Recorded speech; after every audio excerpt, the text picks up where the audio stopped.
You smell like meat and cheese. You don't smell like Santa. We smell like whiskey. That means we smell like implicit bias. I'm your host, Kevon Bordelon, and it is time for 2 more hours of solving the problems of the world, one weekly whiskey at a time. It's time for the crew, and that's with a K, to again dive deep into the stories that the mass media, well, they just won't tell you. More saying things that will probably offend someone somewhere because they don't share your implicit bias. As we started to put together this week's show, we realized just how much stuff we could actually cover and realized we couldn't cover all of it. It was kind of a given that the crazy things of this world would accelerate after the election, regardless of who won. But man, some of the stuff, we just couldn't believe how crazy, how bad, how hypocritical, how shameless the crazy would actually become. And I mean, we have successful assassinations. We have drones over New Jersey. We have more 60 Minutes hit pieces on cryptocurrency. We have Jay-Z now officially, legally involved in the Puff Diddler freak-offs. If you look at sports, we've got a 12-team playoff that's giving everyone a trophy who plays in a crap conference, which means college football didn't make the decision based on merit. They made it based on trying to get viewers they might not have. Lastly, if you go to the White House, you're pretty sure to get a party favor of either the relief of billions in sanctions or you'll get a door prize of a pardon for basically any crime you might have committed, which I'm sure would only cost you 10% as long as you give it to the big guy. Man, it is an insane, sky-screaming, leftist nightmare. Merry freaking Christmas. Amazing that the path through the last 16 years, the path through the crap that is the Affordable Care Act, crappy school lunches put in place by a first lady who's got no power, the media press pool being destroyed by a president, pallets of cash to Iran that just disappeared, divisive policy, higher taxes, our country losing energy independence, the laptop from hell, social media being weaponized to suppress any opposing views, forced vaccinations, forced quarantines, Ashley Biden's diary, falling asleep at international summits, biolabs in Ukraine, Ukrainian wars, which you've funded only to have that money get funneled back to U.S. politicians, lawmakers in Congress predicting the stock market with the accuracy of the great Kreskin, all that path is what gives us the path. It's what gives us potential visibility to the truth. All of this stuff has been our modern version of basically John the Baptist. Remember, John went all through Jordan telling people to prepare the way for Jesus. It's appropriate at Christmas that all this happening, all this prepared the way for what it seems is about to happen. John tells us this in Luke 3, that all these things were basically a voice of one crying out in the desert, prepare the way of the Lord, make straight his paths. Every valley shall be filled. Every mountain and hill shall be made low. The winding roads shall be made straight and the rough ways made smooth. See, it's not a coincidence that the solution, not just the insanity of the last few years, but any insanity is actually, it is the solution. And it's all around these issues. It's not to get around all of this, actually, but to get past it, we have to go through it. This is the beauty of how God and faith and truth makes things happen. See, if all these terrible things, they created the situation where we are today, right?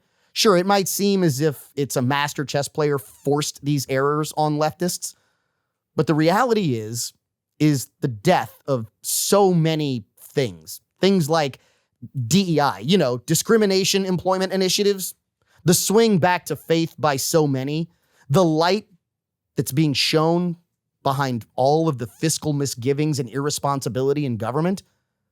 So many Americans searching for the truth, not provided by the media. We've got all this because That's always been God's plan.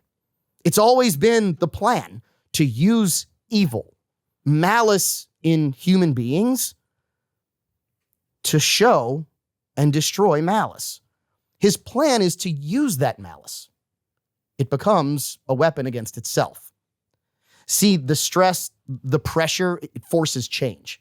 And if we're in a bad place, if we're associating with evil, even if we don't know it, we turn away from evil eventually, which means we turn to truth.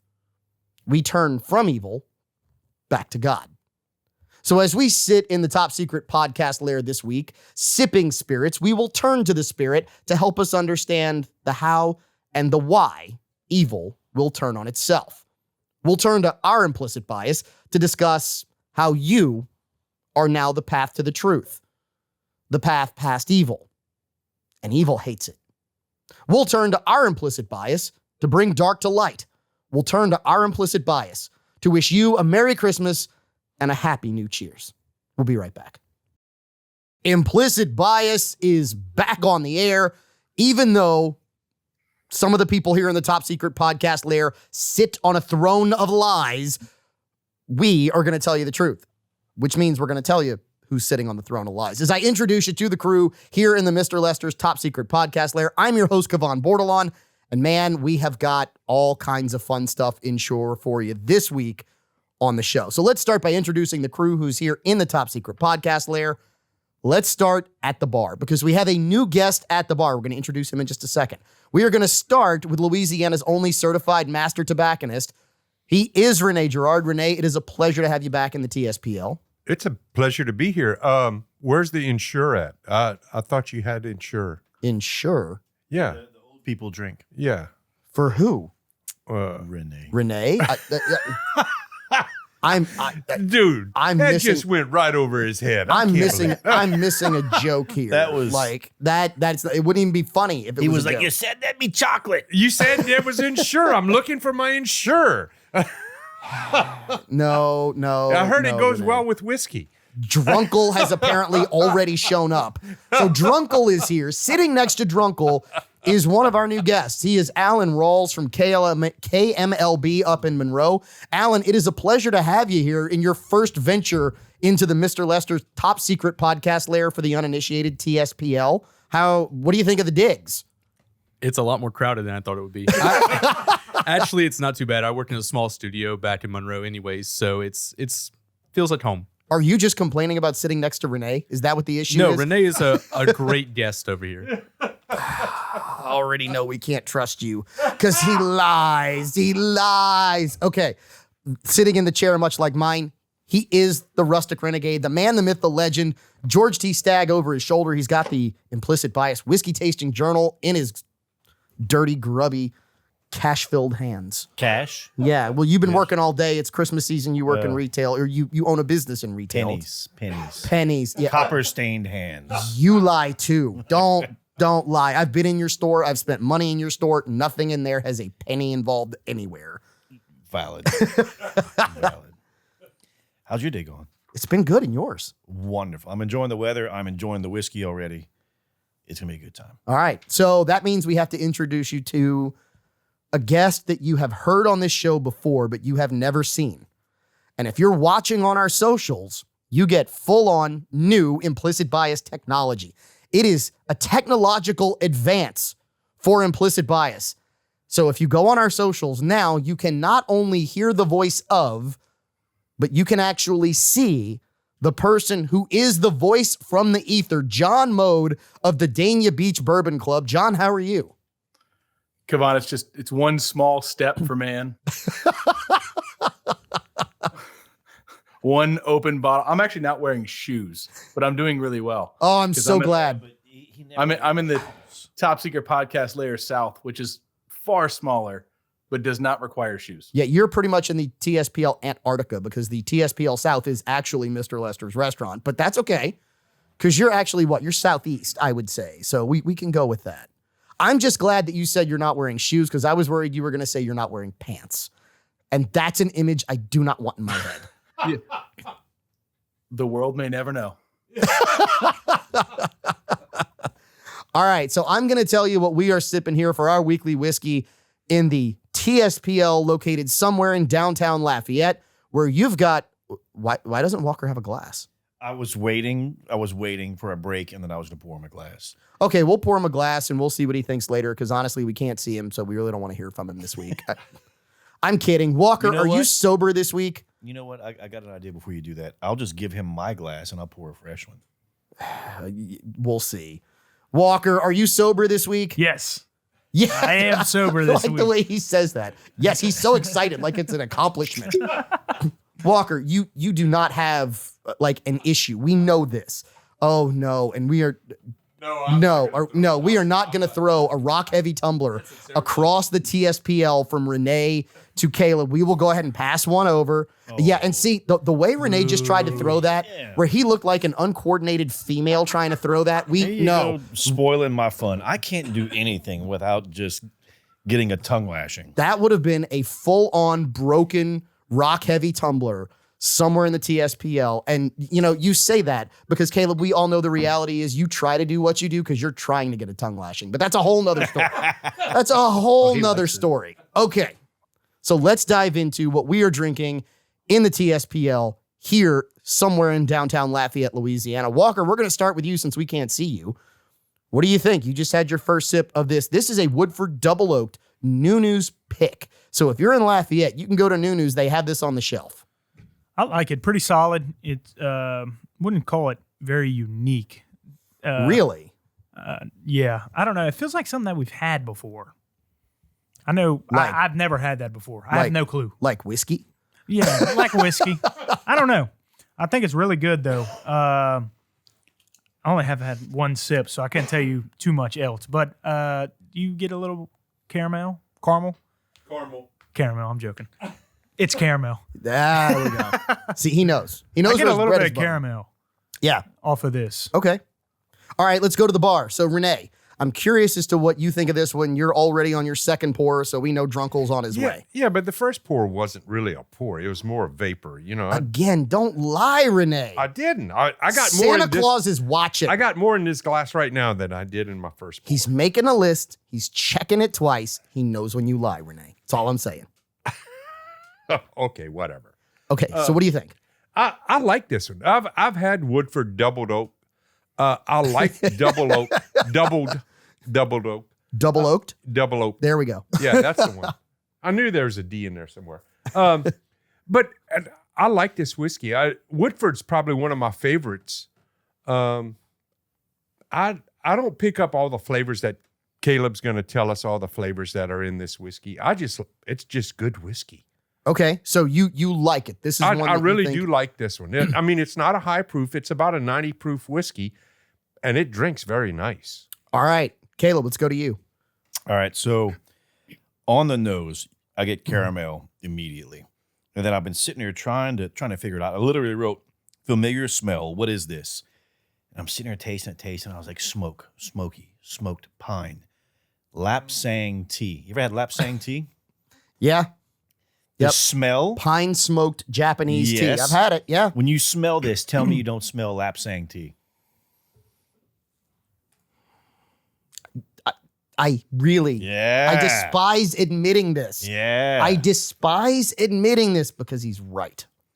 He is absolutely right. Yes, It was driving me Lapsang tea. nuts. It was Yeah. driving me nuts, and then it all of a sudden it clicked. Then on the palate, I get not heavy caramel. It's typical Woodford, right? So you get that woody flavor in the beginning, a nice even keel of caramel. It's not overly charred or anything else. Then it mellows out, and then it drinks hotter than a 90 proof. It does. When you get it on the palate and you start bringing it down, you're like, there's that burn. There's that Kentucky hug I really enjoy. And I'm almost let down to see 90 proof. And then it finishes crisp, clean, and abrupt. I don't find that it lingers very long. It cleanses the palate pretty fast. But typical Woodford, this is good. It's just a little bit more, if that makes sense. Here's what I like about this is we've heard a couple people say typical Woodford. I disagree. To me, this is not typical Woodford. To me, this is exceptional Woodford because typical Woodford is pedestrian as far as I'm concerned. It's okay. It's drinkable. It's forgettable. It's not something that you taste and savor and go, oh, I really like this. The Woodford Double Oaked has always been a good drink. It's always been that step up from normal Woodford. This to me is a step up from the normal Woodford Double Oaked. You get, I agree, you get that Lapsang tea, you get that smoky wood nose on this when you go ahead and you nose hump the glass a little bit. When it hits the palate, you get, it's almost like what I would call sharp caramel, because it's not lasting caramel, but you do get that caramel flavor. You then get hit with that real big oak, bold flavor to me that sits on the palate for just a second, and then it turns into Kaiser Soze and it's gone. So I agree. The finish is not long, but the flavor on this is exceptional. If you like Woodford and you've had a double oaked, this is better. This is better than the normal double oaked. This to me is absolutely fantastic for a Woodford double oaked. It's unique. It's special as far as the double oaked palates are concerned. And I really, really like this one. So you're probably wondering, if you're watching on social medias, YouTube, X, Facebook, Insta, why I didn't ask Alan anything. If you're on radio, you're probably wondering, hey, why didn't you ask Alan anything? Because you didn't hear it.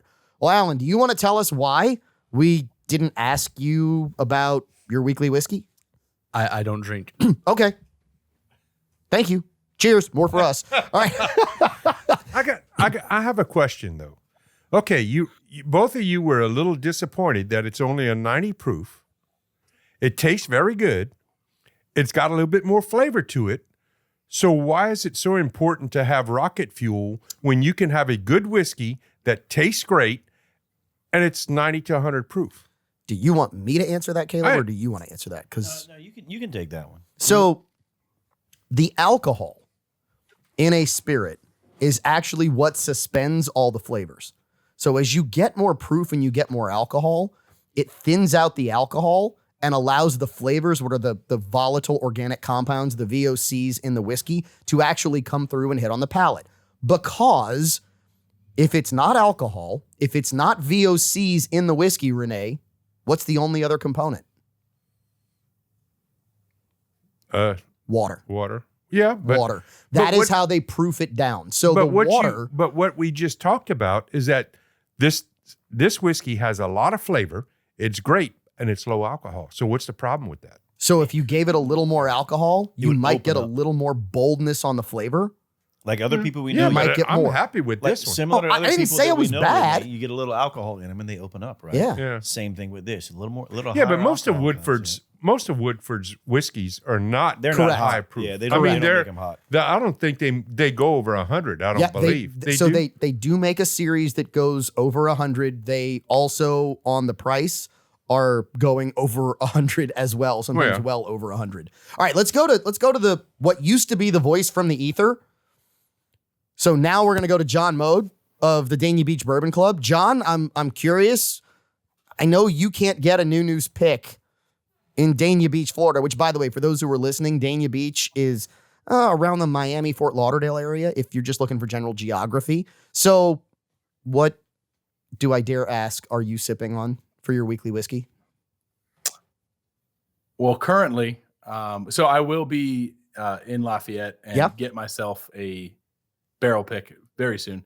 I'm going to have to start going and getting just all the barrel picks at once every time I come into town and just bring them home and hope that we do them on the show. Bring an extra suitcase. But Bring an I- extra suitcase. Or two. Yeah. So I am currently drinking Michter's Toasted. I Dude. have an assortment here. Michter's Toasted, Eagle Rare, Calumet 15. I'm keeping it caramely. Now you really just want to get on my bad side, don't you? There you You- go, you- John. Caramel. Yes. You- caramel, The bro. video are- feed's about to cut out. You are, yeah. I think we lost John. Tug, what happened to John? Did he just, right? I mean, it's the whole, you've seen, right? We've all seen The Dictator. So that's from here on out. And as we start to bring in this new technology, we start to bring people in, we're going to have to learn some communication in the back end here in the TSPL. So Tug, Aaron David, who keeps us video-wise on the air. Aaron, when I give The Dictator, that means you just assassinate them on video and they go away. So from here on out, if I get, like when John says something, I'm going to give you the and he's just going to go away. Cool. Yes, we got it. Just like that. That is what you get, John. John Mode, that is what you get. And you might not be able to hear us. I don't know. He might have to reconnect. Oh, damn it. He's there again. Okay. Well, look, just like the dictator, back they to keep the ether showing with up. you. Yeah. All right. So let's go ahead and start with where we're going to rate what we are tasting on A, the Morse Whiskey rating code, and B, play What Would You Pay for the What Would You Pay Championship Belt Train presented by Dropbox of Lafayette. No, Box Drop. I always get it mixed up. I was waiting. It's the yeah, box it drop. always Yeah. takes me a second. Yeah, yeah. Box Drop of Lafayette. So, first of all, John, and because you're not rating the same whiskey, what you have that Michter's toasted, is it red, would drink it only if it was free? Is it yellow, would drink it only if it was free? Is it green, you would buy it? Or is it blue, you would seek this out? Did I just say red, you would drink it only if it was free? Yeah, Red, yeah. you wouldn't drink it even if it was free. Yeah, my brain's kind of scattered right now. You need more Who's whiskey. wait? Who's drunkle now? Yeah, give it 10 minutes, Renee. Give it 10 minutes and we'll know. But now we're talking about now, Yeah. right, All right. now. John, red, wouldn't drink it even if it was free. Yellow, only if it was free. Green, I would buy it. Blue, I would seek this out. It's a Michter's toasted. I'm guessing you're going to seek it out. I actively do. It is the bluest of the blue for whiskeys for me. They have my number on this particular bottle. I've got 4 of them. Apparently, they have your number a lot. And they call you as soon as they show up at some distributor or store in your area because getting 4 of those is damn near impossible. All right. So it's a blue for you. Just curious, that what, $125, $130 retail on that bottle is about what it should run? Yeah, it should be at 120, 130. This particular bottle has a sticker you won't see anywhere else. This one came from Australia. Oh, Is it upside down? So no, it says pregnancy warning: alcohol can cause lifelong harm to your baby. that explains a lot about you, John. Explains a lot. Just saying. Just saying. All right, let's go around the TSPL here in Lafayette. First of all, Morse Whiskey rating code, this News Double Oaked Woodford pick. Let's start at the bar. Drunkle, where do you rate it on the Morse Whiskey rating code, and what would you pay? This is definitely a blue. I Okay. like Woodford's whiskeys, and being that it's a barrel pick, you got to seek it out. I'm guessing 100. See $100. note. All right. So, Alan, I know you didn't drink it. Nose hump Renee's glass for a couple of seconds and tell us what you think that aroma might cost if you were to buy a bottle of it. How does that sound? Sure. Yeah. He's First, like, I did smell it earlier. oh, okay, cool. I did not enjoy it. Okay. Just to be fair. Yeah. However, I'm going to go with $89.99. $89.99. All right, Walker. Solid green. 105. Oh, solid green 105. Caleb. Man, I find myself trying to convince myself this isn't a blue, if that makes sense. Like I got the Frisons when I was drinking it. I enjoy it. I'm on my 3rd glass already, so it's a blue. I don't want to give it that, but it is. Okay. It's a blue. And man, Woodford, I don't know. I think Woodford's going to come in kind of sneaky on this one. But I'm going to stick with it. I think Renee's pretty close. I think Walker's close. I'm going to go the under. I'm going to do 95. 95. Okay, so I'm going to not create a tie here. This to me is a blue. It is exceptional. It is unique. It is really good. I would love to have it at a higher proof. I don't need it at the higher proof. And that tells me a whole bunch about this particular bottle. For the What Would You Pay Championship Belt Chain from Box Drop of Lafayette. The winner, Renee, you going to shake it for me? The chain, don't shake anything else, Renee. Thank you. $69.99. Caleb, you are the winner. We're going to pass the belt chain around. Caleb wins. That is a $70 bottle of whiskey. You said $89.99, correct? Yeah. Oh, good call, Walker. Good call. Yeah, I was thinking he didn't try it. So Alan wins, even though Alan didn't try it. He is the winner. Just my luck. Don't drink, and now I'm winning competitions at the drinking show. Hey, How it goes. we know you're excited, just like we know you're excited for the rest of hour 1 of Implicit Bias. Welcome back to Implicit Bias. I'm your host, Kevon Bordelon. We have a great crew for you here in the TSPL. That's the Mr. Lester's top secret podcast lair somewhere in downtown Lafayette, Louisiana. We also have now the voice and the face from the ether. And I'm trying to figure out, we got to come up with a solid nickname for John. Because now we can see the president of the Dania Beach Bourbon Club, John Mode, who is joining us from that location. We can bring in remote guests now. It's awesome. But we need a nickname for him, Caleb. So I'm going to let you start thinking on that, Caleb. Well, I mean, he was a Navy vet, so all kinds of other terms come to mind. We'll get there. Coast Guard. Well, okay. Yeah, you're right. I thought boats. So yeah, okay. I apologize. See, I didn't mean to upgrade you. well, about to say you were probably thinking like the true Navy nickname, which is like Squid. Yeah, yeah. But no, I'm thinking more like Beluga. Love you, John. Love you. All right, let me go to the rest of the crew here in the TSPL. At the bar, we have Alan Rawls of KMLB up in Monroe, our Monroe affiliate. It's a pleasure to have you here, Alan. We also have Renee Girard, Louisiana's only certified master tobacconist, also known as Drunkle. Okay, so this week. I've got it. What? I've got it. What do you call those white birds that fly around like cockroaches of the sky? Seagulls? John Modes. Yeah. So we'll use that. That could be his nickname. That's pretty funny. Yeah. That's pretty funny. Yeah. Okay. I tried, John. We'll get there. So this week, and this is one where I have to dive in because this is really where we start. I mentioned in the monologue that we had to go through all the bad stuff. We have to prepare the way. We have to say what's coming. We have to talk about what's coming. But in a lot of ways, the people who were doing bad things are, in essence, preparing the way. Because it's the bad things that they're doing that's making good people realize we don't want this. And one of those bad people in our implicit bias is the CEO of Axios Media, who at a media convention got all uppity and wanted to send a message to Elon Musk. Because Musk actually went and tweeted to everyone on the X platform, "You are the media now." And this CEO said, "No, you are not the media. X is not the media. It is not the media." Well, guess what? If you thought Axios was the media in the first place, you got some splaining to do. Because Axios is nothing more than a propaganda wing of whoever's funding them. Because that's all it is. But I want to take this to the crew because what we learned in the last couple of weeks is that we actually had an unfortunate, successful assassination in the last couple of weeks. The media didn't find him. You did. The FBI didn't find him.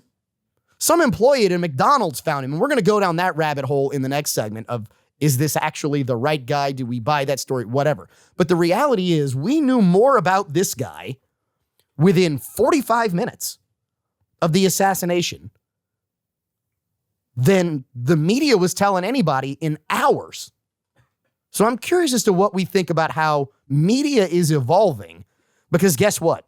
The traditional big national media outlets, you ain't it anymore. Well, would it be media evolving, or is the media devolving and communication is now starting to be used in a better manner? Because that's what's happening is people, even though we're disassociated with one another, we're communicating better. And some of the information that normally would get suppressed is getting out there. That's a great point, because it was always one of the criticisms of social media was that we're not using it the way it's intended because people can share information, we can do all these things. And instead, what you have are, the Haktua girl scamming millions of dollars off of people with some meme coin. What you get is some girl going on social media who thinks she wants to have, as Eddie Murphy would say in The Nutty Professor, relations with 100 people in one day on social. I mean, this is what social media has become. But now what we are getting is people actually communicating viable, important information that devolves the media. Because guess what? Even if 5% of the U.S. population turns into legitimate quasi-factual reporters. 5% of 360 million is what? So 10% would be 36 million. So 18 million?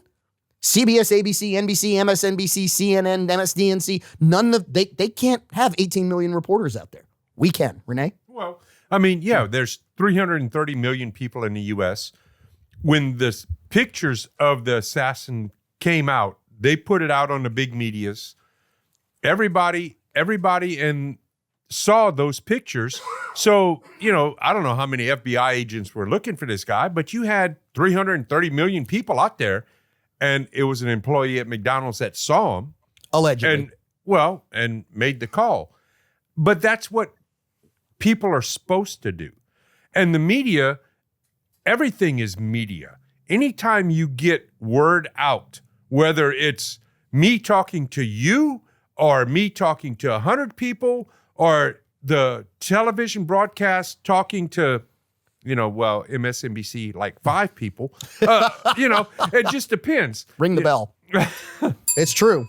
Mika and Joe, they're losing people like crazy. But media is just communication. Like Caleb said earlier, it's just communication now. Well, this is the NIPRNet, the non-secure internet, right?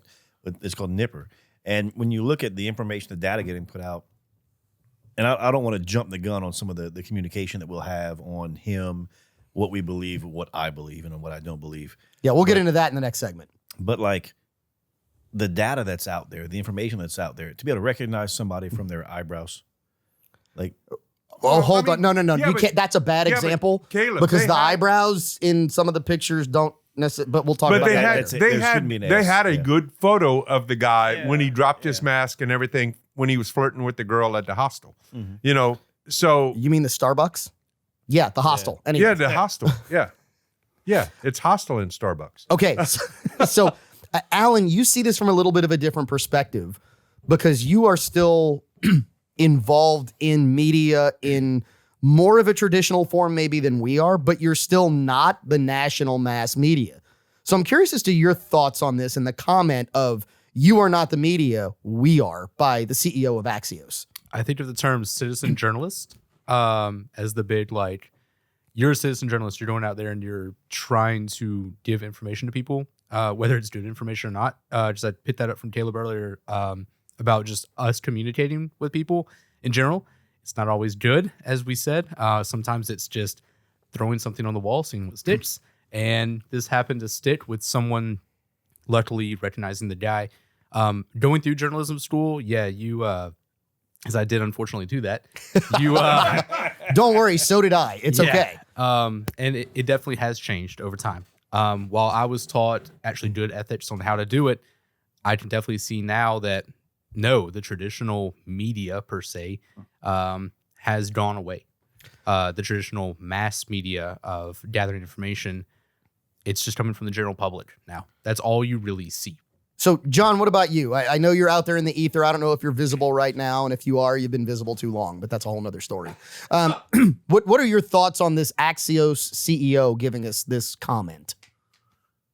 So my thought is, before the printing press, you would go to the town square and you would speak your piece. And those who couldn't read could listen to the words of someone who could write. Then we had the printing press, and which validated the newspaper system.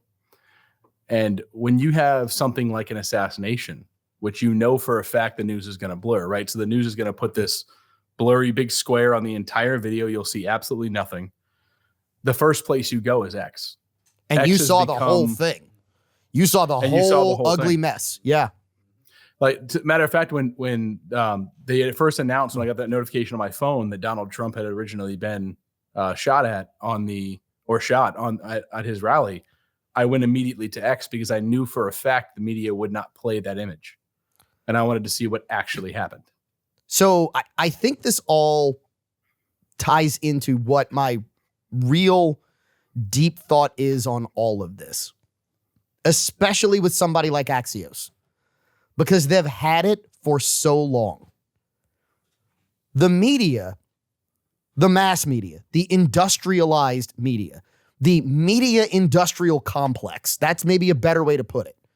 The media industrial complex is so afraid that they are no longer going to be able to be the news,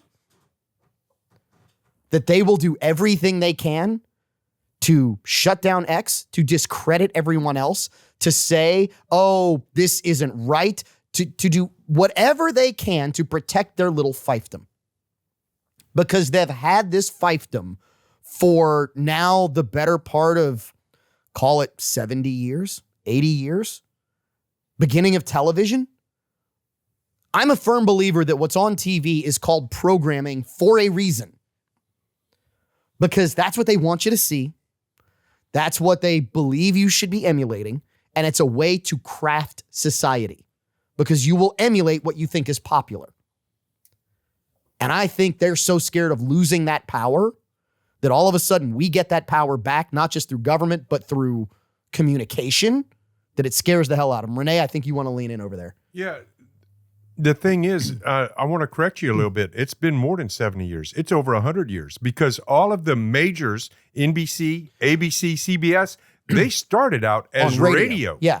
And they still do radio broadcasts in those networks. TV was just an addition. But they still all follow that same background, and they don't want to lose their fiefdoms. They think that they are still the big three. They're the only ones. I mean, MSNBC, what's the last three letters? Part of NBC. It's all divisions of the big three. And the really crazy part is if you go look at all the entertainment channels, take a guess who owns them as well. Yep. Same people. Disney owns ESPN, ABC, and you start looking at all the conglomerates that they own. Look at NBC. General Electric at one time owned all of it. The one thing they don't own, though, is what's coming back in just a minute. They don't own your implicit bias. Wrapping up hour one on this week's episode of Implicit Bias, I am your host, Kevon Bordelon, and we are going to go through that rabbit hole of all the things that made us go, is that really what we want in 2024? Of course, we have in the last week of 2024 something that makes us both realize not just that you are the news, but also that you are better than the FBI. We'll talk about that in a minute. Let me introduce the crew that we have for you here in the TSPL and then the crew that's not in the TSPL this week. Let's start in Florida. As we go away from the shot of Florida, you saw the man who is in Florida. There we go, Tug. Look, first episode, we're all right. That is John Mode, a.k.a. the Beluga. We love him. The Dania Beach Bourbon Club. Hey, I love belugas. I got to swim with belugas. They were nice. They were sweet. They were funny. That's John. I guess, maybe. I don't know. They've got the IQ slightly above that of a dog. It's all right. So... All right, so that is John Mode of the Dania Beach Bourbon Club. John, it's a pleasure to have you here. Great to actually see you, not just hear you as the voice from the ether. That's a seal, John. And that would prove my point. Thank you for making my point for me. All right, to the TSPL. He said slightly above a dog. To the TSPL. Here in downtown Lafayette, let me introduce you to the rest of the crew. At the bar, we've got Alan Rawls of KMLB up in Monroe, our Monroe affiliate. Alan, you're not quite an hour in. I'm curious, this going how you thought it would now that you got a chance to come down here? Oh, yeah, it's been fine. It's been fine. You keeping an eye on us this week, make sure we behave. Is that what's going on? I had to ask. Perhaps. Perhaps, yeah. All right, sitting next to him is Louisiana's only certified master tobacconist, Rene Girard. Drunkle, it's a pleasure to have you back. I'm not drunkle yet. Notice he said yet. There's Said a possibility. Yet. Yeah. Hey. But Alan's listened to the show for quite a while now, so he kind of knew what to expect. You would hope. He just didn't know how we put it together. Yeah, it's messy. Yeah. It is. It's messy. We have this expansive TSPL with, palatial estate and everything else. And, it's great. Not as good as Mr. Lester's, though. No, I think Alan wants to chime in on that because I think he's going to call you for lying. They say, don't go don't go to the kitchen, don't see how it's made. Yeah. This was a safe experience so far. I'm not running away. I'm not telling my boss, hey, cancel that show. Dude. What's going on? No, I made a good decision with bringing you guys on to KMLB so far. No, we appreciate. I love that he says so far. Yeah, something's coming, and it's probably coming from the mouth of the Rustic Renegade, the man sitting here to my right here in the TSPL. Caleb, you know it's true. It's only happened a few times. Right. And look, I don't know about the beluga. That to me seems a little much. I was thinking P squared. P squared? Yeah, puddle pirate. No, because that's picking on everyone who has served this country in that manner. And I'm not quite willing to go there. Well, I can go there. It's the Coast Guard. What are they going to do? Actually, they have jurisdiction all kinds of places. The Coast Guard can mess with you because you don't because own they're a boat. part of the Department of Transportation. Correct. So yeah, they can mess with you. And I'm sure John knows a way because John is that guy who innovates everything, right? Oh, good You job. like that? You was like nice. that? Yeah. That was nice. Yeah. I'm really impressed. Walker is here. We're not going to even talk to him this week. We are going to dive into what is perhaps one of the most puzzling stories that is the most complete, maybe, in the last 2 weeks. So we were actually talking about how an assassin was found in the last couple of weeks. Everybody knows the story of the United Healthcare CEO who was assassinated. The assassin's alleged last name is Mangione. Now, notice I didn't say the alleged assassin. I said the assassin's alleged last name is Mangione. And that is for a very specific reason. Because I find it really odd. I find it highly curious that the FBI, who over the course of more than 12 months can't tell us who brought cocaine into the most secure home on the planet. Kamala. Sorry, I had something. I apologize. I choked. That same FBI tells us that this assassination of the United Healthcare CEO is all wrapped up with a bow. A guy who was apparently intelligent enough to somehow procure a semi-automatic ghost gun pistol or 3D printed pistol, not necessarily the same exact things, put a suppressor on it to engrave the casings of the rounds that he fired and left at the scene, who was intelligent enough to shoot a man in the morning, in daylight, on the street, in one of the most crowded cities in the world and get away where no one knew where he went. That same person allowed himself to be caught with the murder weapon and the suppressor and a manifesto in a freaking McDonald's.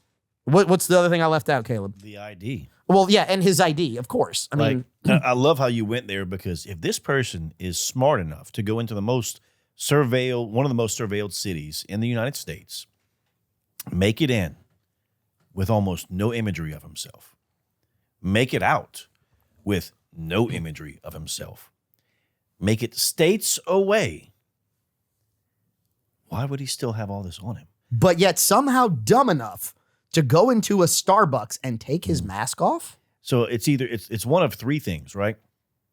Either this isn't the what's the Star Trek or Star Wars quote? This isn't the man you're looking The for. droid. This isn't the The droid droid. you're looking for. So it's either that, or he is a complete idiot and it was all luck, or it wasn't alone. or Renee, you want to chime in? Or he was one state away, and it also kind of looks like a under 21-year-old kid who climbed up on a roof that the Secret Service couldn't get on to stop an assassination or attempted assassination of a presidential candidate. Okay, so I'm going to tell a story here, and I'm going to give you another potential possibility. At the age of about 22, 23, I went back to work with my high school on a project, and I was working with some of the students. So I'm in college, working with some of the students, getting ready for their senior year, and I have this young lady come to me and say, Kavan, I have the craziest, most embarrassing story I have to tell you. And I'm like, look, you are 16, 17. I don't necessarily want to know. No, it's okay. And she proceeds to tell me that she walked into a bar called Fat Harry's in New Orleans, saw this guy, ran up to him, gave him a hug and a kiss, and said, Kevon, it's so good to see you. I can't believe you're here. And it wasn't until after she hugged him and kissed him that she realized it wasn't me. At which point I said, I've had people tell me that I have a doppelganger in New Orleans. I mean, 5'8", brown hair, brown eyes, and let's be honest, 5'8" on a good day, but brown hair, brown eyes, in the city of New Orleans, of the male population, 30% is going to fit that basic description. So I'm like, okay, yeah, sure, somebody out there might look like me. Well, about 2 years later, I'm walking through the newsroom at WWL TV. And on one of the desk partitions where people can pin pictures and things like that, there is a newspaper clipping. And it is a picture from a social event. And I walked by it and I stopped and I went, when did the newspaper take a picture of me? I don't remember having my picture taken to be in the newspaper. And it wasn't until I looked at the picture closely and went, that's not me. That is how much this guy looked like me. The saying is we have, 7 doppelgangers? Yeah. But I actually told someone, if this guy commits a crime and he does it on video, I'm in trouble. Because if you look at the video, especially back then, you'd never know the difference. It almost makes me wonder, especially with this guy screaming, I'm a patsy. In his manifesto, allegedly, it says, I'm a lone shooter. Church lady, how convenient. I mean, all these things that you're like, so just that would go back doesn't make he's the sense. fall guy, right? Yeah. Is he just somebody that they identified and said, well, we got somebody who looks like him? These aren't the droids you're looking for, however it goes, right? I don't Yeah. You have to correct me if I'm wrong, John. Yeah. I've never seen that show. So, like, there has to be something to this. There's more to it than what meets the eye. When you look at the firearm, they call it a ghost gun, right? It could be 3D printed. They use the term ghost gun about a number of things that don't really exist. It's a made-up term. But let's say it was a 3D printed firearm at home with a polymer 3D printer. That would explain having to rack the slide back. Now, the way they manipulated this, they would have not minimal, but some good knowledge about how the firearm works. Screw it. Take this guy to the range. Yeah. I mean, if you put a bunch of offers around him and he turns around, there you go, problem solved. But in the meantime, check his familiarization. Check how he manipulates the firearm. Check how he works it. These are small nuances that we can go through and see. We have somebody who, like I said before, is not, I'm not use classically trained, but is not extremely intimate with the firearm. They don't have an extreme amount of knowledge. This isn't their first time maybe doing this, but they're also not a professional. So what can we find out when we dig into and that? there again, it goes back to the media. The things I've heard on the media is that the gun was 3D printed. Mm-hmm. The can was 3D printed. Mm-hmm. Now, in order for the suppressor, the can, to work being 3D printed, it's metal, right? Yeah. A metal 3D printed suppressor. Or you can get 1 or 2 shots, that's it. Okay, so John, we got to wrap this up.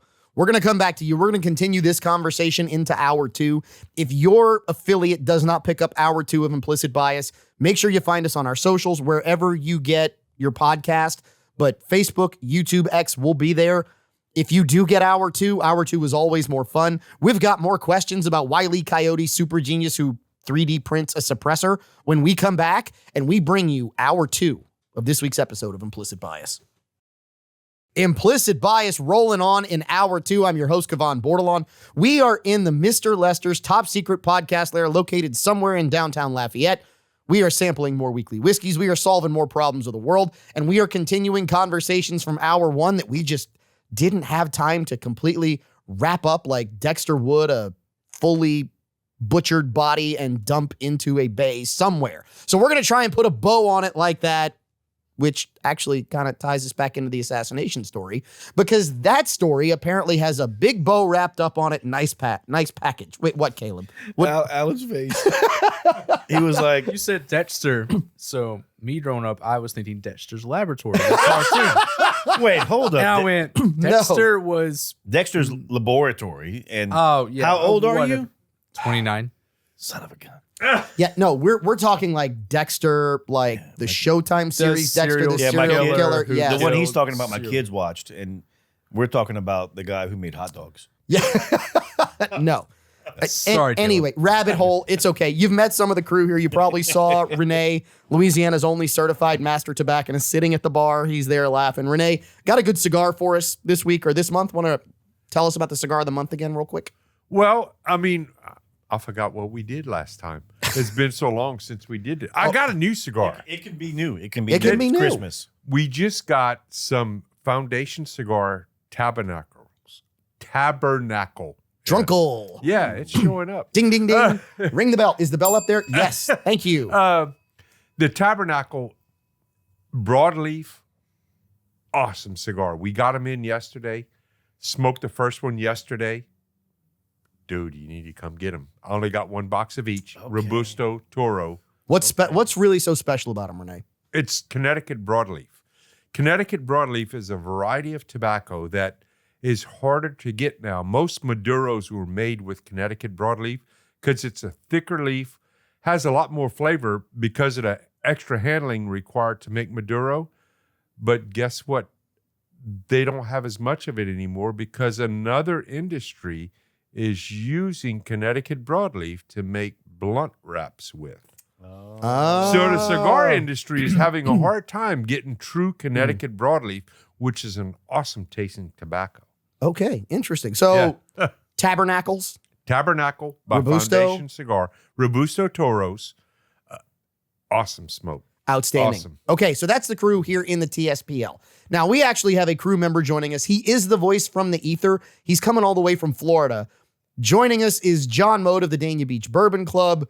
John, how's it going over there? I mean, we didn't hear from you a whole bunch. We kind of didn't have a chance to get to you as we were talking about this really insanely neatly wrapped up package that is this assassination and arrest of an alleged assassin that just doesn't make too much sense. So I was curious as to what your thoughts were and how many more weekly whiskeys you've put away over there while you were just sitting there.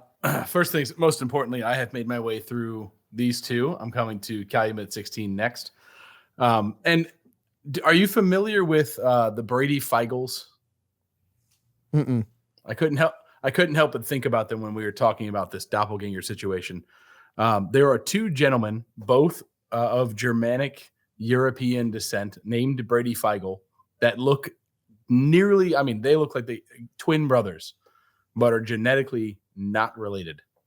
Both pitchers that play baseball, named Brady Feigl, and look the same, Interesting. but are not related. So you're following the path that I was going down, which is, what if this kid who has claimed he's a patsy, who has claimed that he is not the guy, what if he really isn't the guy? What if he's just a doppelganger of somebody, which we know can happen? I mean, what is a unibrow, right?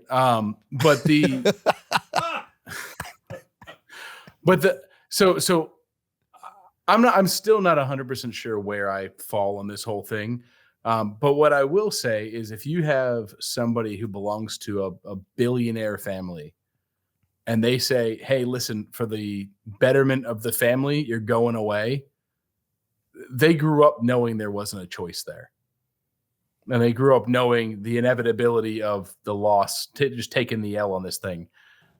Because the high society operates in a very different way.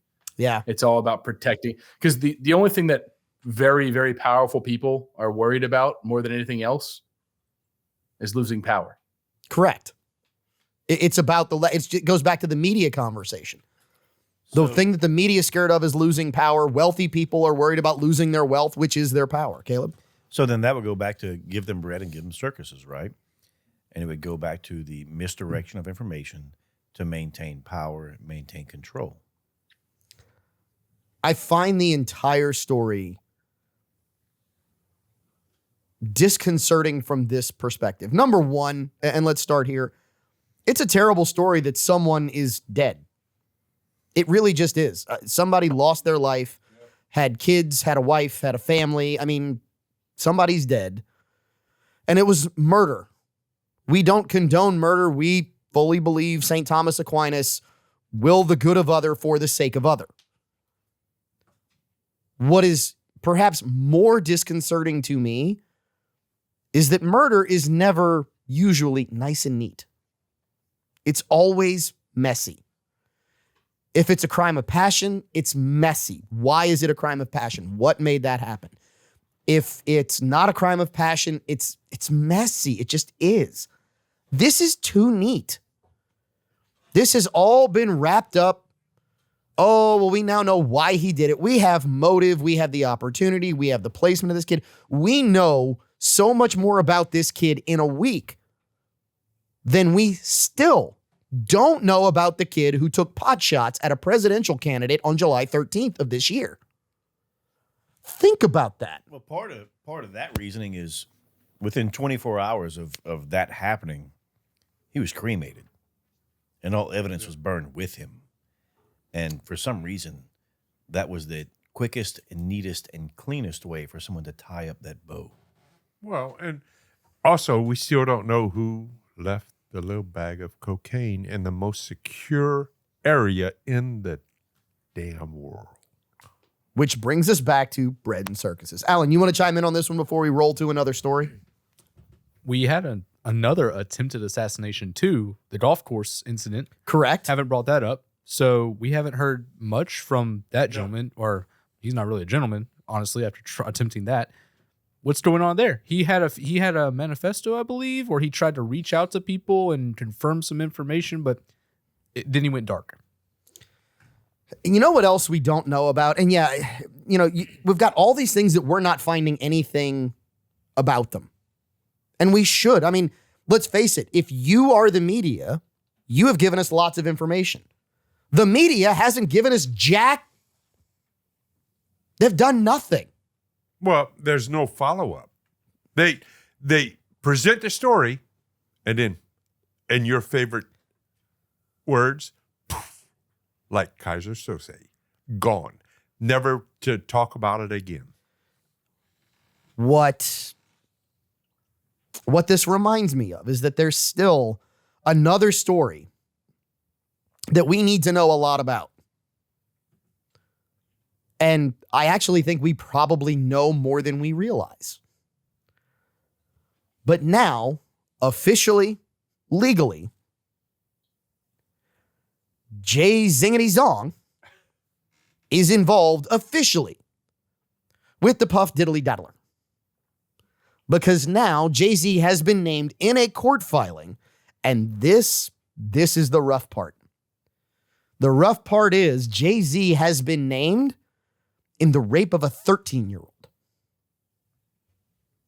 And now this was in 2000, I think. Yes. This was to be fair, over 20 years ago. Over 20, but now listen to the part of it, right? So it goes into 2000, and this was a girl who was brought to the MTV Music Awards. So wait a minute. She was brought probably in a car at some point. Doesn't say who brought her, but she says she was brought there. Okay, so hold on. She probably had to be in a car at some point. Yeah, and she was brought as entertainment for.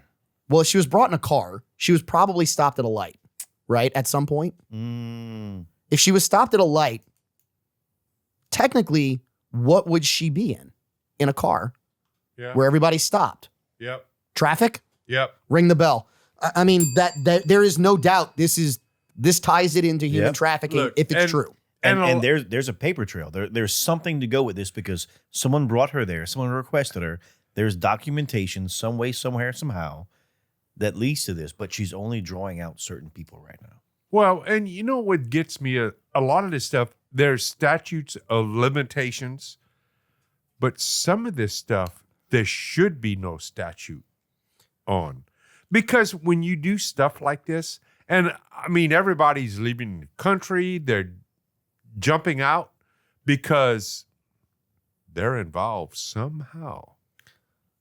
It's just too much coincidence. Oh, there's a lot of coinky dink here. Alan, you want to chime in? It is convenient about the leaving the country. I'm glad you brought that up. So when the election happened last time, or I guess 2 elections ago, we're going to leave the country if Trump is elected. They didn't. Now they are. But what is happening this time that wasn't happening the first time? files and the Yeah, the Epstein, accusations. well, you got the Epstein list, True. which they've said they're going to release, and you've got the pig dang Dumbler. and going that's possibly going somewhere, right? Now they're actually getting scared. So you're telling me that extradition might be something they're thinking about, or lack thereof? I was going to say lack of, Yeah. because they're smart enough to know, well, there's places we can go and get away from. Imagine all the people who are trying to run away to somewhere else who has no extradition. And then all the people who are like, my idol would never do this. And the heartbreak they're going to feel when they realize that those people and Walker, I'm not going to say it, are just pieces of. Oh, Walker would have gotten it. He was You ready. might say On the you're ball. not going to say it, I said but I wouldn't- was fully prepared for you to say it. Yeah. I wanted Walker. to. Like I held back. I Walker, held- is that have we figured out the Walker secret? Have we figured out the Walker secret code, which is don't talk to Walker and he might actually do his job? Is that what it is? Okay, so back to the You want me to say it now? Want to make you feel better? Okay. Yeah. back to the Puff Dangler case and the Jay-Z there. Jay-Z has come out through a statement from his attorney and completely denied it all. Well, of course. He has denied it. Of course he's going to deny it. Well, I mean, he could have not said anything and pulled an Ellen and gone to Europe. I mean, I don't know. But he did come out and deny it. I love the tie-in, by the way, What? with the Ellen overseas leaving. Well, I mean, if you have an ankle bracelet long enough, please don't believe me. Just go Yeah, look that up. yeah. That's a great rabbit hole to go down. Anyway, But UK's got extradition. they do. Yeah. For so now. that's not a smart move there. But it depends upon what they will extradite you Unless for. you go into Ecuador's embassy. Depends on what the charge is as well. Depends on if I also believe there is a capital charge versus just a straight prison sentence.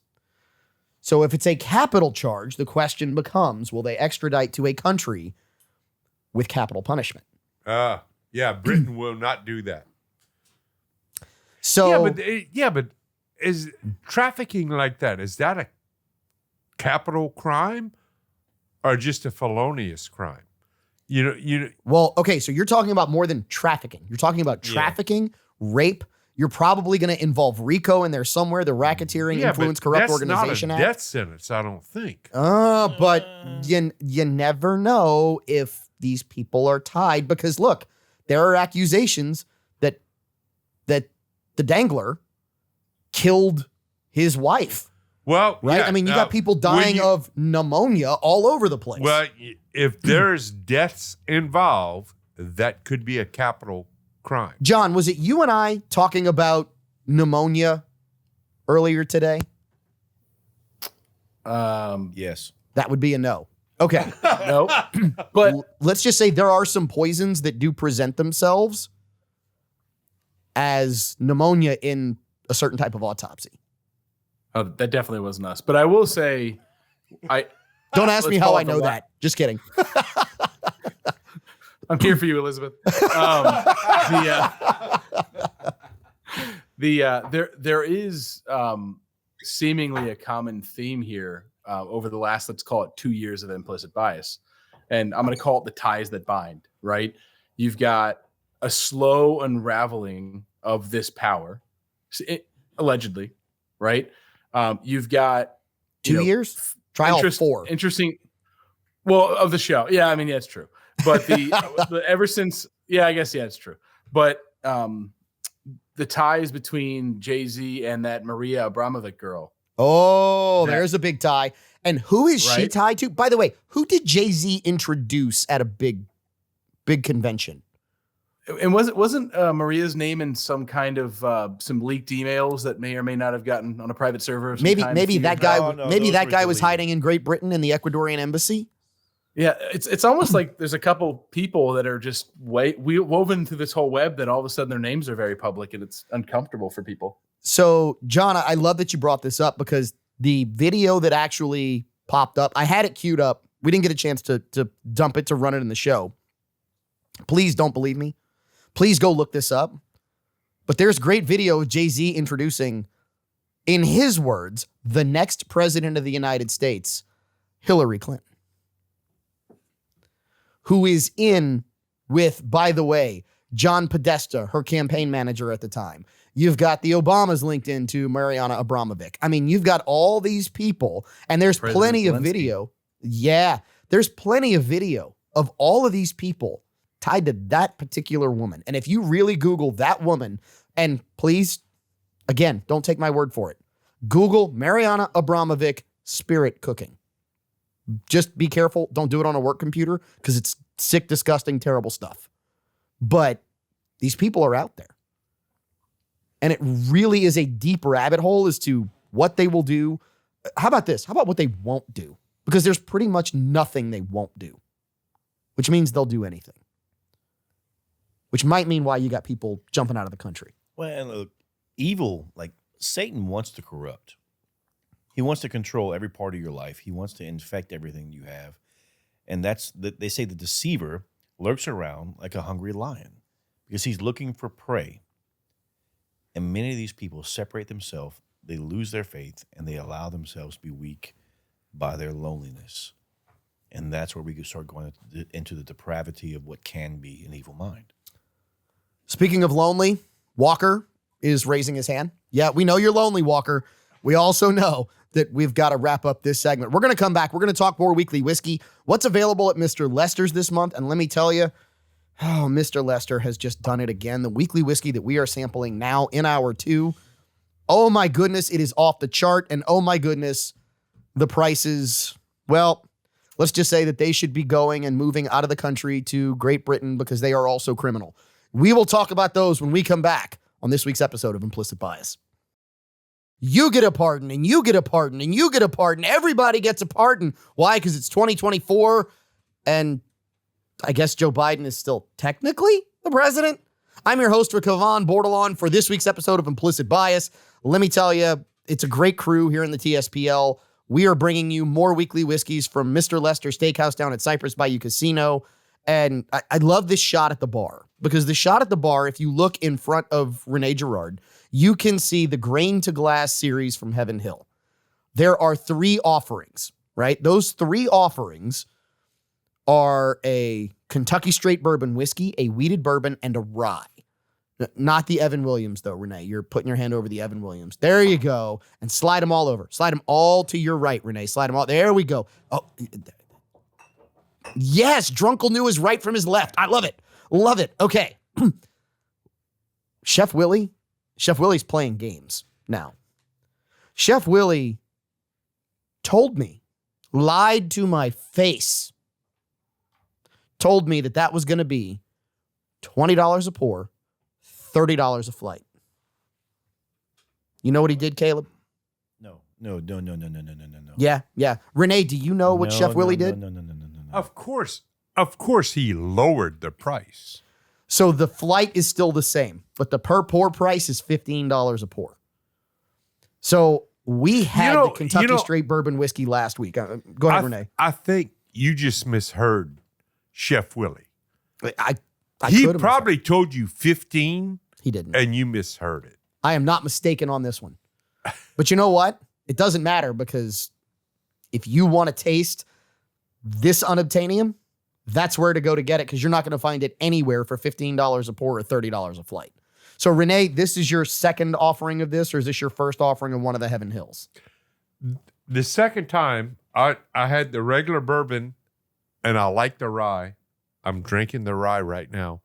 And I'm going there this weekend. Guess what I'm having? A flight.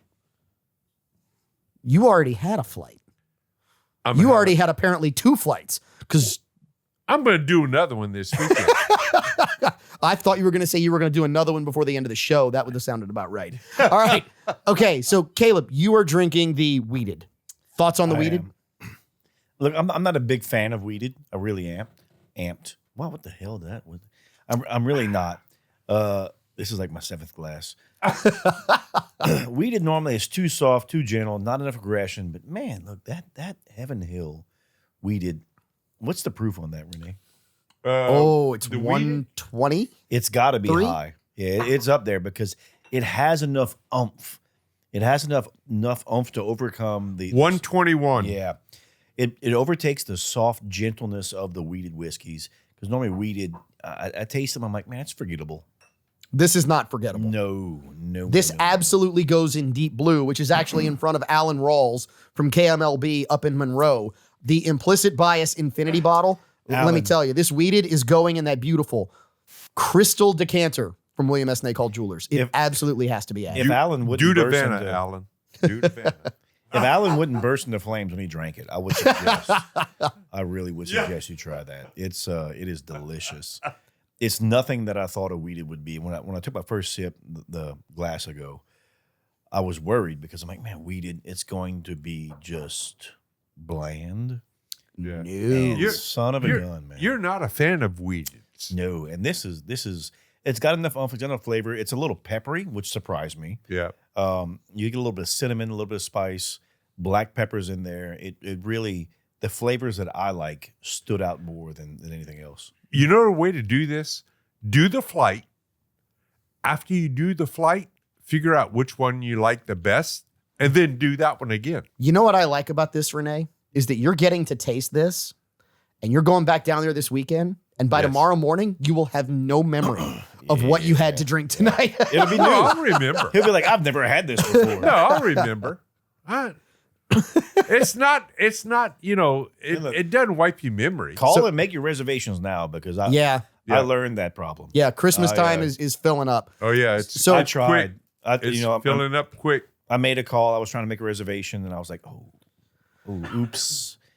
And look, Mr. Lester owes no favors, right? Nope. So it first come, first serve. Yep. Get out there and enjoy. I was Enjoy lucky your enough time. that I made a reservation early enough that, You made I'm this there. reservation in 1982, correct? yeah, exactly. Well, 84. Oh. I got married in 83, so 84 I made this reservation. Great year of my birth. Yeah. All right. So let's go to some of the stories that maybe the media isn't telling you about. But this actually is a story that the media told you about that, man, I just don't know what the hell they were talking about when they told it. So if you watch 60 Minutes, this week there was a very unique story, and it was on cryptocurrency. And they actually interviewed the CEO of a company called Ripple. Ripple owns XRP, which is a digital currency. Ripple is also working to be a transfer currency.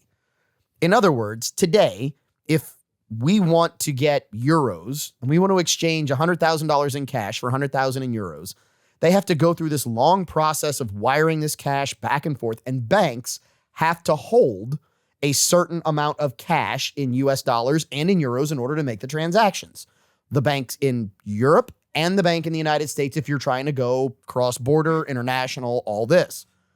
Well, XRP allows for quick digital transaction because if you've got a standard valuation on it and banks agree to use it, well, now the bank in the US just buys, call it $100,000 worth of XRP in euros, sends it to the other bank, and they just say, okay, we got our XRP, and now it's back into euros and whatever we want. So they don't have to carry both currencies. It becomes a transfer currency. But the job that CBS did, and it's not surprising after the Kamala the Ugandan Giant interview, where they literally substituted different answers to questions that were asked by the interviewer or the reporter. It was impressive. It was. It took work. This was almost as bad of a hit job, and here's why. The entire premise of the conversation is crypto going to break out because crypto bad, dollar good? And it made me wonder, why would they do something like that? Well, Caleb? what's even funnier is when they're trying to ban physical currency, right? So our government's sitting there trying to ban physical currency, but like, whoa. Don't look at this digital currency. Oh. Look at our digital currency. That's to me what it was. That's what the story was to me. What about at the bar? Did y'all get a chance to look at this? Any thoughts on it? No, I haven't seen it. I don't trust crypto. If I can't hold it, touch it, it's not real. Well, let me ask, you can hold and touch a US dollar. Yeah. Is that real? Yep. It's a piece of paper. No, it's not real. Yeah, it is. It tells, read it. It Read says your dollar Federal bill. Reserve note. Nope. Read what it says. Read your dollar bill. For What's it say, Caleb? debts, private and public. It tells you that it's not real currency and it's only for the payment back of debts on your bill. It is made up money. That to me is the whole crux Same of as- crypto, right? So let's talk about, Renee, you will remember this. You and I are close enough in age. If you went and got a $100 bill in 1985 Uh-huh. and you brought that $100 bill to the moon, Yep. did the U.S. have any way to track that? No, not really. No way. Look at a $100 bill today. Oh, it's different. Can the U.S. track that $100 bill? Oh, yeah. So wait a minute. They got There's an they iridium got strip. strips and all kinds of stuff that That strip is radioactive. Satellites can pick up a couple of bills by their radioactive signature. This is what I have been told. Please don't believe me on this. Go look this up. This to me is why they did the hit job on crypto. They did the hit job on crypto because they can't track it and they can't control it. And when they lose tracking and control of the money, they lose tracking and control of you. Much like some of you are going to lose for the rest of this week's episode of Implicit Bias. If you're listening in Lafayette, find us on socials. We'll continue the conversation. Find us wherever you get podcasts, Apple, Google, Spotify, X, YouTube, you name it, we're there. We're going to yield to UL basketball in Lafayette. Everywhere else, we're going to finish out hour 2. We are going to finish out more weekly whiskeys, and we are going to finish out your Implicit Bias. Penultimate segment of this week's episode of Implicit Bias. That means it is the second to last segment of the week. I'm your host, Kevon Bordelon. We're in the Mr. Lester's TSPL, located somewhere in downtown Lafayette, Louisiana. And it's been a tremendously fun show. We got a great crew here this week. We've actually got a remote crew this week here. John Mode is actually coming to us from Dania Beach, Florida, outside, obviously, of Louisiana. He calls it the TSPL South, but really Mr. Lester's is. So we're going to figure out a name for that, John. I don't know what you're going, but you said you had something on the XRP conversation from last segment. So Yes. I got to figure out what's going on here. Pay no attention to the man behind the curtain. Right. So I have a theory. I'm going to seed some conspiracy here. No, not on this show. Yeah. Yeah. Right. So there's a focus on going into a digital currency. Right. And then again, we go back to this power players thought process. Right. There's people who don't want to lose power. They obviously relate to the game on the bigger coins like Bitcoin and Ethereum. Shortly after Bitcoin gets to, let's call it 68,000 or so, all of a sudden you have the advent of the meme coin. Yeah. Meme coins are similar to a lot of other things that are designed- Dogecoin, Shiba Inu. Yeah. Hawktua, your what's it called, Pepe. There's a bunch of meme coins, but they have this air of volatility to them that is far above and beyond. I mean, you're talking 20,000% gains day one, and all of a sudden the meme coin becomes a thing. And I can't help but think of the most reliable form of separating a fool from his money than a slot machine, right? I give you $1. You get to push a button, see some bright lights and some, and some stuff, and then I'll give you back 95 cents. Sometimes you win, sometimes you don't. But the goal of that is to Well, I think we just lost John.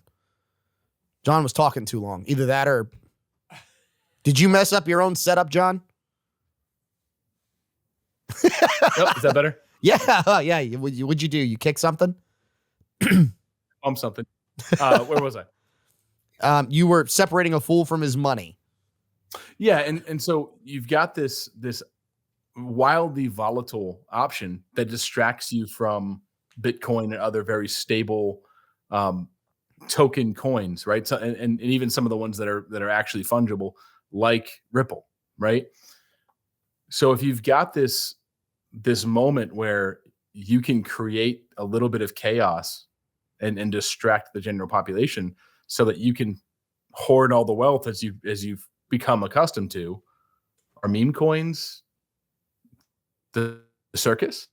So I think I understand where you're going. I'm going to try and put this maybe in a shorter thought process, which is let's do a hit piece on all crypto on 60 Minutes, see if we can tank it so the people who have all the money can consolidate the real stuff while people are dealing with all the extraneous stuff that really doesn't matter. Well, everyone else is fighting with the whirlwind. Yeah. They can just take what they have in the core and reassess it and reevaluate it. Look, and it almost actually ties into maybe the next story that we've got, and it's crazy how this is, which is the consolidation as people try to consolidate power, they can try to consolidate wealth. There are a few things on this planet that, as the old saying goes, you will never make more of. Anybody know what it is that God will never make more of, that saying? Land. Land. So it's actually funny that in the past week we have seen, and part of this is just bad social media. Part of this is just straight up bad social media. Video of what they are calling underground cities. Now, let's talk about the tens of thousands of acres of underground storage that exists Even in what, Minnesota, Montana. I mean, you've got all of these, they're basically mines that have been abandoned that they have now turned into storage, and you've got really cool, dry conditions that make for great storage, and they've been there forever. Yeah. and look, this isn't the first time this happened. Renee, remember this? You might. The Ford Maverick. Yep. Remember that? What movie made it famous? Do y'all remember? No. No. Mel Gibson, I don't remember. Mad Max? I know the. Mad Max. Mad Max made No, the Maverick famous? no. Yeah. That was not the Ford Maverick. That wasn't? That was an AMC. Oh, you're right. So Anyway, anyway, the Ford produced the Maverick, came out with it, produced tons of them. Oh, yeah. And said, they're not selling. And they looked at dropping the price, doing all this other stuff, and Ford couldn't move them. So what did they do? they put them in Ford- storage, In storage. Where was the storage? underground. Underground. And they stored over 100,000 cars underground for years Plenty of space. Until it worked. until the price equalized. Yeah. So the underground storage story, to me, is, again, to go back to what John was talking about, where we hit the bread and circuses conversation. Because we may not have massively populated underground cities. We may have tens of thousands of acres of underground storage, but it's not an underground city.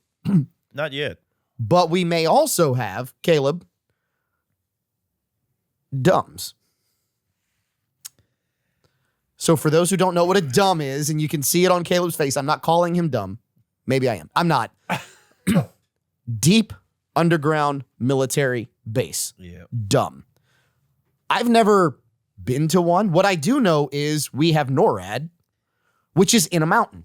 And look, NORAD is the North American Radar Defense. yeah, some along. You can find them right now to track Santa if you want to find them. Or if you leave outside Fort Carson and you walk about 500 yards up the mountain, they'll stop you and tell you where you are and tell you to turn around.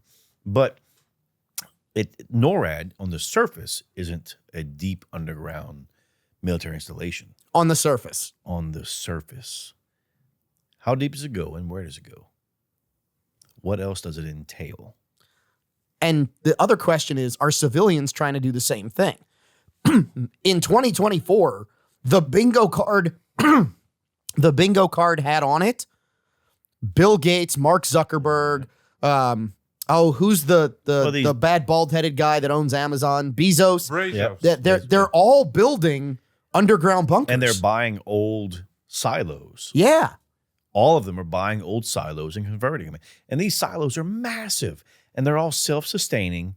And you can set up, if you believe the whole, what's the video game, Fallout and all that kind of stuff, you can build these massive cities underground in a silo that are self-sustaining and self-sufficient for pennies on the dollar because the government's auctioning them off. Is the government really auctioning them off? I mean, Alan, I'm curious if you're going to chime in on this one. I'm sure we have a couple of these up in Monroe, right? I don't think the land's favorable for that, but no, Caleb was right. Fallout, the whole conspiracy is actually there's a there's a resource war with another country, and all of a sudden nuclear Armageddon. But it's, hey, the people who engineered the underground shelters started it because they sold it all off. Government was tied in, all that kind of stuff. So maybe that's something to look at. I don't know. I just think, going back to John, your thought process of consolidating, we talked about consolidation of money. We talked about consolidation of power, consolidation of information. Now it's consolidation of land, right? So, John, I'm curious as to your thoughts as to how this ties in. Is this all that theory of unraveling everything that you were talking about with regards to the show? See if we can bring you back in. Well, I mean, in my opinion, probably. Right. So you've when the powerful are getting desperate, right? It feels like Armageddon. It feels like the end of everything. So now you start to prepare in case of whatever you're trying to protect that. So now we're going to go try to bury it like a, kind of like a dog. But it makes me think about, have you seen a live the dog, tunnels? John? Did you just said a dog? Like specifically, I mean, what are we burying here? Or are you burying it like a dog would bury a bone? I mean, let's make sure we get the whole metaphor. Or simile, because I used like. I'll let you fill in your own blanks. Is that a Christy Gnome reference? John, did you catch that? He said, is that a Christy Noem reference? I don't know who Christy Noem is. Who's that? She was going to try and attempt to run for president and then wrote in her book that she shot her dog in the backyard and it was like her downfall. Anyway, go ahead. All right. No, but it makes me it makes me think when you talk about kind of preparing and all this. Have you seen the tunnels system in Switzerland? No. So during World War II, instead of getting involved in the war, Switzerland dug incredible, like a bunker system through all of the mountains. And they actually set up some really, really clever defense systems that like would just level entire valleys should the Nazis try and come through. But you can do tours of it. It doesn't like they never used it. It's just a system that does, that was there now. Look, I hope we don't have to level an entire valley, but what we do need to do is take a break. We'll come back. Final segment of this week's episode, Implicit Bias. Don't miss it. Tons of fun. More weekly whiskeys. More for you. Right after this. A penny for your thoughts as we wrap up this week's episode of Implicit Bias. I'm your host, Kevon Bordelon. We've got a great crew for you here in the TSPL. We're going to get some thoughts on one of the big stories from this week, as well as some thoughts from our remote crew, which is John Mode from the Dania Beach Bourbon Club. Innovate everything. John, okay, do we first of all have you here? Can you hear us? Can we hear you? I can hear you. Yeah, waving doesn't help people on the radio, but it does help if you're watching on our socials, whether you're on X, YouTube, Facebook, Instagram. Please find us, subscribe, follow, like, share. It means a lot to getting your implicit bias out there. So the story that I want to touch on as the last story, and I meant it, a penny for your thoughts. A little bit of a pun there, because in the last week, a man by the name of Daniel Penny got justice in our implicit bias. Daniel Penny was on trial in New York for taking up for other people on the subway who were being threatened by a person who had a violent past, who'd been arrested 40 plus times and been released. And Daniel Penny, Marine, took matters into his own hands. And unfortunately, the person that Daniel Penny had to engage is no longer with us. Well, a jury of his peers acquitted Daniel Penny this week of involuntary manslaughter in New York. Let's go around the crew here in the TSPL first to get thoughts on why this is important and why the acquittal of Penny could be a really big deal moving forward. Renee, we'll start with you. Daniel Penny did not get justice because he shouldn't have been charged to start with, because he stopped a guy that was mentally deficient, that had warrants against him from he was threatening to kill people on Yes. the train. Yes, he was. So that shouldn't have been brought to court, or he shouldn't have been charged to start with. Just think of the dollar amount that he has to pay for defense. Agreed. Okay. I like that take that maybe he shouldn't have been there in the first place. Caleb, we'll go to you, then we'll go back to the bar for Alan. Alan, do you want another letter?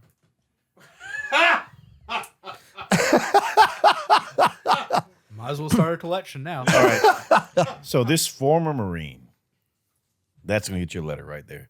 Man, he was trying to go above and beyond. He was trying to do what he thought was right, and he was trying to defend others, right? If this case had gone another way, imagine the people that would be afraid to defend others in New York. Currently, like Louisiana, you have a right to defend others. Louisiana Revised Statute 1821, I think, and I could be wrong, says that you can defend others with force up to and including lethal force. So you can use that to defend and protect other people. Now, I tell people you inject yourself as much as your wallet can handle. Right? If you have USCCA or someone else who's going to be insurance to protect you, their wallet's a little bigger. In New York, and these instances, you are personally liable, regardless of insurance or anything else.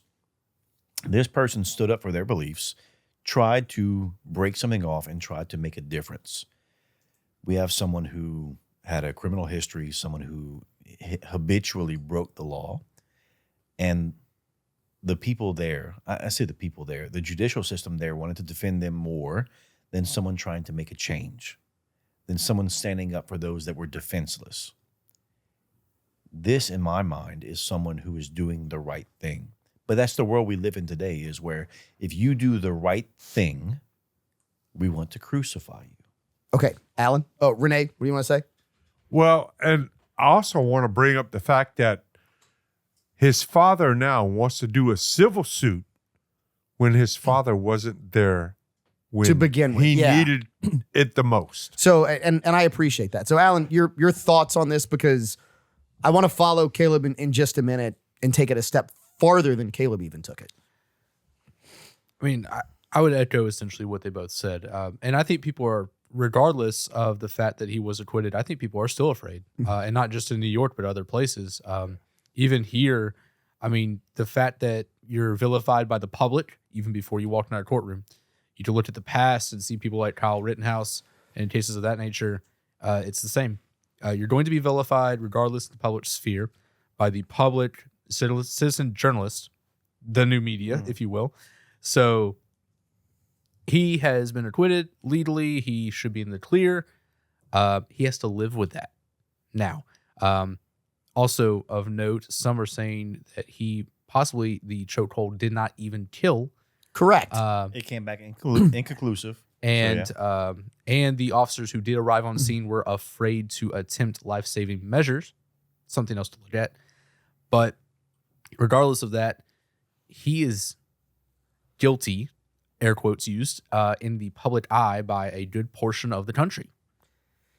Here's the thought that entered my mind, because immediately, minutes after the verdict was announced, you had people in front of the courthouse yelling and screaming, what are we going to do? We need violence. We need this. We need this. And the funny part is those people calling for violence, inciting riots, which actually happened, which is against the law, by the way. Those people and the prosecutors, to Renee's point, sided with the person who was breaking the law in the first place. And this is where Daniel Penny stands between that nefarious they and the rest of us. So to Daniel Penny, I say thank you, and here's why. Because like Caleb said, we have the right not just to defend ourselves, but if you really want to cripple the strongest among us, take away the ability for good men to defend those that they don't know, that are just members of their community, and for good men to do the right thing. You take that away, And the public has zero defense from any bad actor. And that is what Daniel Penny preserved for every single American. He preserved the right for all of us to take up for those who can't take up for themselves. Well, and what you need to make note of is hopefully this doesn't change his outlook on how he views life.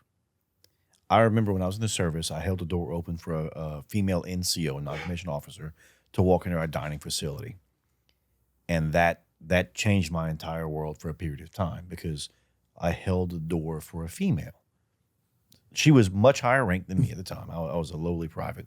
And she viewed it as me viewing her as a lesser person. And it almost made me jaded. But the goal and the role of a man in society is to protect others and to understand what a man's burden is. And I know Renee's about to ring the bell. I'm signaling for him to ring the bell because that is what they must destroy among men. They must destroy a good man's ability to be a protector, to be a provider for everybody else. Renee? I mean, it comes down to just common courtesy in Caleb's case. Yeah, well, That's it's all completely that different, was common courtesy. But, you know, when people do not defend their fellow man, dude, we're all screwed. And- and when the courts are going to come up and put you on trial for doing that, we're in worse case than that. And you know what? We're glad Daniel Penny got acquitted. We approve of everybody standing up for each other in the right way, in right situations, especially against bad actors. We also approve of you sticking around and catching us next week as we head down that road of more implicit bias. We'll bring you more weekly whiskey. We'll bring you some Christmas presents that you might want to buy for the guy or gal in your life who might like firearms, whiskey, cigars, jewelry. Who knows? You never know what you're going to find on next week's episode of Implicit Bias. We'll see you in 7.